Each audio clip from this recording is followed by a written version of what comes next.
Assalamu alaikum wa rahmatullahi wa barakatuh. Peace be with you. This will be the first session that we have with the program Encounter with the Qur'an. And alhamdulillah, the first session will be on the verse of the Qur'an, Surat Al-Baqarah, the second surah, and the verse 40. As I told you, what we will try to do is really to go through history and try to get a sense of the deep meaning of the verses and get a sense of the message as a whole, the global, sorry, just to get this.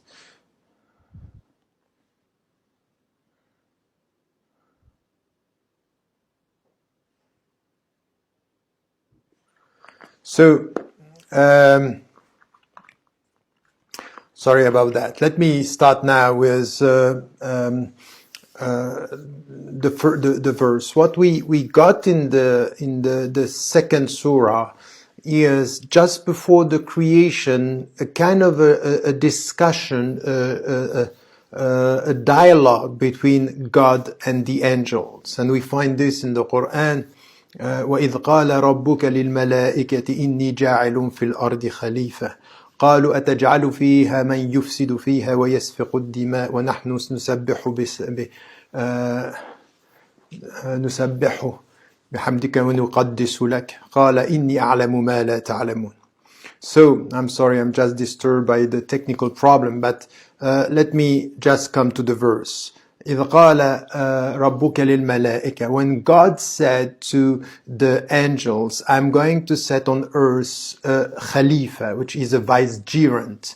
And the angels said, أَتَجْعَلُ فِيهَا مَنْ يُفْسِدُ فِيهَا وَيَسْفِقُ الدِّمَاءَ, are you going to put on earth somebody who is going, or a being who is going to spread corruption and bloodshed on earth? وَنَحْنُ نُسَبِّحُ بِحَمْدِكَ وَنُقَدِّسُ لَكَ, while we are celebrating your glory and your sanctity. And the answer, قال, God is answering, إِنِّي أَعْلَمُ مَا لَا تَعْلَمُونَ, I know what you don't know.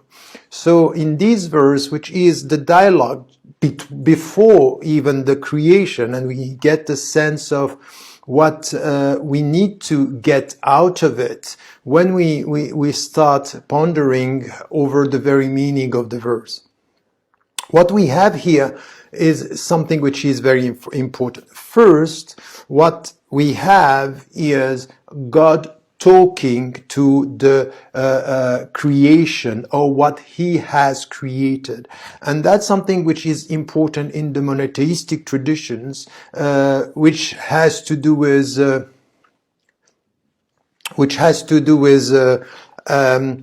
way we have to understand the relationship between God and his creation. He talked to the creatures, he talked to the human beings, and as we know, all the revelations came through history as a dialogue. God sending messengers, sending messages to help the human being to find their way. So it's not a transcendent God creating the world and letting the world go, as we find in the philosophical tradition, and some of the understandings that we have in some of the interpretations in the monotheistic traditions. In Islam, that's not our understanding, that God is very close to us, it's very close to the creation, close to human being, and he's talking, he's revealing the very meaning of life. And it means here that we need to understand that we are never alone. It's for the individual as well as for the community and for humanity. And we have it in the Qur'an, in the same surah, when it is said, وَإِذَا سَأَلَكَ عِبَادِي عَنِّي فَإِنِّي قَرِيبٌ. If my servant is asking you about me, I'm very close. أُجِيبُ دَعْوَةَ الدَّاعِ إِذَا دَعَانِ. I respond to the call of the caller when he or she calls me. So that's an important dimension, which is the permanent discussion. It could be through revelations, it could be for the signs that we find in the creation, and it could be in our dream, it could be in everything that we are experiencing in our life. It's a kind of dialogue between us and God, between God and His creatures. It could be angels as we have it here. It could be human beings. Now, when it comes to this dialogue, what we have is just He is informing the angels that He is going to set or to put or to create vicegerent human beings. It's on earth, and that's also important is to understand Khalifa, the very meaning of Khilafa, Khalifa. It's not what we have now in the political arena. It's very much the philosophical dimension of this meaning here. It's not only the philosophical, it's really the spiritual one even, is that we need to understand that we don't have the ownership of the world, it's stewardship. It's more about vicegerency. It means that we are just trying to manage the world and we have to come back to God, because the ownership, the owner of everything, and this ownership comes to God and doesn't, we are not the owner of the world. As much as we are not the owner of our own body and our own self, we need to get this, is there is a relationship that we have to take responsibility, and we will come back to God. And it's like if we were in a kind of a situation where we are indebted towards God. So this is also the meaning of Ad-Din, and the very meaning of Ad-Din is also based on this understanding of Din, that we have to come back to God and we are accountable. That's the point here when we think about our relationship to God in the world. Now, having said that, and understanding this very meaning of this relationship to God, and our understanding of how we have to deal with the world, is that we have to come back to Him. And the first reaction of the angels is, are you going to set on earth a being that is going to corrupt the world and that to spread bloodshed everywhere, which is the very meaning that of this humanity that you are going, not the meaning, but it's going to be the output of what they are going to do, and the outcome of what they are going to do on earth. And this gives us a perception, a negative perception, and it could be one of the answers that we have as to the question, are we naturally essentially good or bad, which is a very old discussion that we have among the scholars in the Islamic tradition, but also in the Christian and the Jewish tradition, and in philosophy and in spiritualities. You find this in Confucianism, you find this in Buddhism, in Hinduism, is how do you define human being? The perception here is that it's as if human beings are bad per se by essence. But in fact, that's not true, because you will find in other verses, and we'll come to this in our next sessions, that deep inside human being, there is a spark, there is something which is positive. So in fact, the natural essence, the natural being, it's as if we need to understand that it's tempted by what is bad towards corruption and destruction of the world. But deep inside, there is a light, there is a spark that we have to come back to it. In fact, it's an ongoing struggle between the natural temptation towards destruction, towards corruption, and the spiritual resistance toward what is good. So we have to deal with this, and this is where we need to understand the very essence of our relationship with nature, with the environment, with ourselves, and of course with God. So this is the first thing which is important, is this dialogue. But out of this dialogue, we need also to get something which is important, is that the angels are asking God. So they are asking questions. So the fact that they have to acknowledge their ignorance, but not really their ignorance, the limits of their knowledge. Inni a'lamu ma la ta'lamun. I know what you don't know. So they know about what is going to be the future of human being on earth. So they have knowledge, and they add to that knowledge questions. And with these questions, they reach their limits. The limits of their knowledge. So it's all about getting it right. So it's not that we acknowledge that we don't know and we promote ignorance. No, we go for knowledge. We try to understand. As the angels here in this verse are just showing that they knew something, and they knew something which was not even known because it was before the creation of man. So they knew, and they were adding to their knowledge a question to understand why with this knowledge, which is negative, there is something that God is presenting to them as positive. I know and you don't know, so you reach the limit. So this is also something which is essential in our understanding. The spiritual meaning of getting knowledge is to be dedicated to knowledge and humble enough to know that we have limits in our knowledge. So this is also something which is the limitation. It's not promoting ignorance to be an ignorant with God. No, it's to be knowledgeable with God, knowing that God is more knowledgeable than us. So that's the relationship.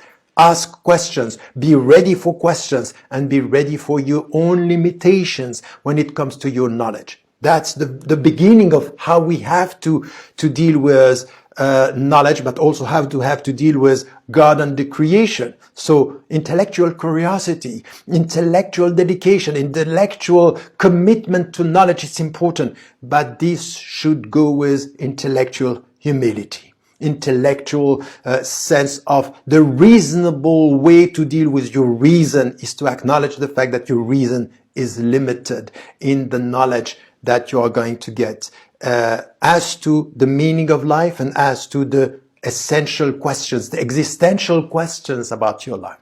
Now, that's the first step, and it gives us an understanding of humanity and how do we have to deal with human being. Now, in our understanding of this relationship and the starting point, what we have now, the first is stewardship, not the ownership on earth. We are trying our best. We are accountable. We'll come back to God. Now, the knowledge is very important. And the limitation of knowledge is important. The negative side of our essence, that is to corrupt the world and to spread bloodshed everywhere. And this is also confirmed by another verse in the Qur'an. ظَهَرَ الْفَسَادَ فِي الْأَرْضِ بِمَا كَسَبَتْ أَيْدِي النَّاسِ. So now we have it. We have it in front of us. Look at what we are doing with the environment. What we are doing with the global warming, that we are destroying nature. You are destroying the environment. This is us. بِمَا كَسَبَتْ أَيْدِي النَّاسِ. It's done by our hands. It's done by our own being in this. And this is where we need to get this understanding that it's us doing this. And we need to get it right here as something which is essential in our being, that we are corrupting the world and the earth. Now, how are we going to deal with this, and how to deal with our essence as corrupter on earth?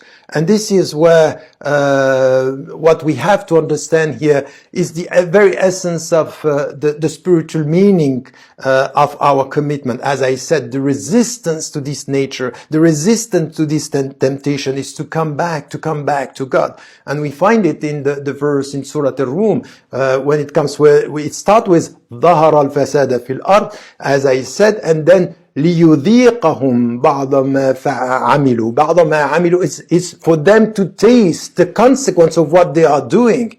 لَعَلَّهُمْ يَرْجِعُونَ. So that's also something important, is that by getting the consequences of what they are doing, maybe they will come back. And we need to understand this, that, if you look at the Mufassirin, the people, our ancestors and the scholars who are dealing with the Quran, they say, it is said in the Quran, and we have this as something which is the high level, the high status of the human being is وَلَقَدْ كَرَّمْنَا بَنِي آدَمَ. We give dignity and honor to human beings. So from where does it come? While it is said in the Quran that he is going to, corrupt the world and spread bloodshed everywhere. It comes, as find this in Ibn Kathir, Al-Qurdubi, and other scholars. It's from two things. The first is knowledge, because what we have in the same surah, عَلَّمَ آدَمَ الْأَسْمَاءَ كُلَّهَا, he taught the names of everything to Adam. So knowledge is important, and also the difference between the angels, that they have to bow to human beings, that they have to acknowledge the dignity of human being, is also based on freedom, because human being can decide, can choose between acknowledging that God is there or refusing or denying. But it might be that if we read this verse and understand the connection between this verse and the other one, talking about لَعَلَّهُمْ يَرْجِعُونَ, so maybe, and we, maybe they will come back, is that the dignity of human being, it's this acknowledgement that deep down, his or her nature is to corrupt, but deep down, the spiritual quest is to resist and to promote the good. So it might be that the dignity of human being, it's also in this movement, and we find this in many scholars, and especially the Sufi tradition, but not only. We find this in the classical tradition, where I say it might be that the dignity of human being is this acknowledgement of his or her limitations, that you are tempted towards what is bad, what is negative, and then you resist. And this resistance is the very dignity of human beings. So dignity, it's coming out of humility, the acknowledgement of our limitations. So it's not only about knowledge, it's not only about freedom, it's also about our very nature, pushing us towards the negative, and our spiritual quest helping us to go towards what is good. And we find this in, the small Surat of the Qur'an at the end, when we have it said in very simple words. We'll come back to this when it is said, أعوذ بالله من الشيطان الرجيم بسم الله الرحمن الرحيم والعصر إن الإنسان لفي خسر. By the time human beings are going towards what is the worst, the bad, the negative, except for those who are resisting. So our dignity is in our resistance, not to hope for perfection, not to pretend that we are the best and we are perfect, just to acknowledge that anyone could just be bad and do the bad and is not dealing the right way. And then our dignity is to come back to God and to ask for forgiveness from God, forgiveness from our fellow human beings, and to try our best to be a better human being. So with this verse, we are at the very beginning, even before the creation, and we get a sense of the way we have to be with God, talk to Him, ask questions, expect answers, and wait for answers. They could come in many, many different ways. This is the first thing. The second is, yes, we are spreading corruption, but we have the dignity, the humility that is helping us to be dignified, just to deal with the world and to be good human beings and to spread peace and love and beauty around us in this world. And at the same time, knowing that out of this dignity, there is something which is very positive. The enlightenment within, it's essential. So, no, human beings are not per se or by essence bad, and they are not per se or by essence good. it's a struggle, and the struggle is all about resistance, and this resistance, it's part of our dignity. Wallahu a'lam wa a'la wa ahkam. And remember, subhanaka, la ilaha illa ant, subhanak, inni kuntu min al-zalimin. La ilaha illa ant. This is the supplication of Yunus. There is no God but you. Subhanak, glory be to you. I was among the unjust. So understanding that we start with justice, we try to understand the very meaning of what it means to celebrate God, to just come close to the angels who are نُقَدِّسُ لَكَ نُسَبِّحُ بِحَمْدِكَ. All this, it's part of what we have to do to come to the very essence of Tawheed and to come close to God. Understanding that this is the very meaning of Tawheed. Tawheed means resist. The very meaning of Tawheed means resist and to come close to Him. And remember, again, don't forget to tell the people you love that you love them. Life is fragile. Wassalamu alaikum wa rahmatullahi wa barakatuh.